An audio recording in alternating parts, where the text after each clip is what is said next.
Matagumpay na naisagawa ang taunang Department of Science and Technology Science Education Institute Undergraduate Scholarship Examination sa 7 lalawigan ng Central Luzon nitong February 21 to 22, 2026.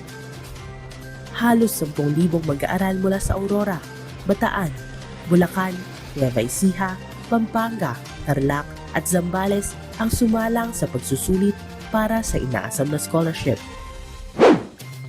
Ayon sa opisyal na anunsyo ng DOST-SEI, ang eksaminasyon ay isinagawa sa 222 testing centers nationwide, kung saan kabilang ang 10 testing centers mula sa Region 3. Ang undergraduate scholarship program ng DOST-SEI ay isa sa pinakapangarap na oportunidad para sa mga nagnanais mag-aral ng kolehiyo sa larangan ng agham at teknolohiya dahil nagbibigay ito ng financial aid kasama na ang monthly allowance at iba pang suporta habang nag-aaral ang scholar.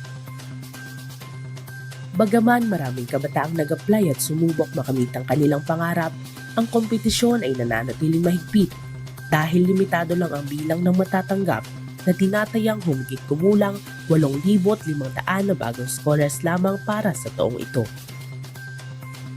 Ang mga scholarship programs ng DOST-SEI ay patuloy na nagbibigay inspirasyon sa mga kabataan, hindi lamang sa Central Luzon kundi sa buong bansa, na magsumikap at pag-ibayuhin ang kanilang kaalaman sa agham at teknolohiya, na inaasahang paglilingkuran nila ang bansa sa pag-unlad ng S&T workforce sa hinaharap.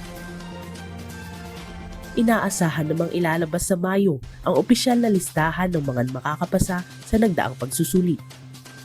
Patuloy na hinihikayat ang mga examinees na subaybayan ang opisyal na anunsyo ng DOST-SEI para sa resulta at iba pang mahahalagang abiso.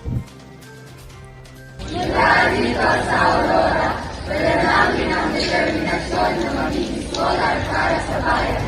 One DOST, one Central Luzon.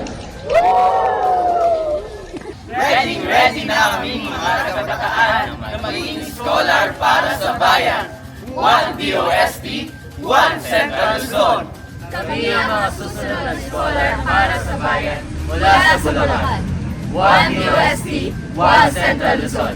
Kami ang kabataang Kapampangan, ang inyong future scholars para sa bayan. One DOST, one Central Luzon.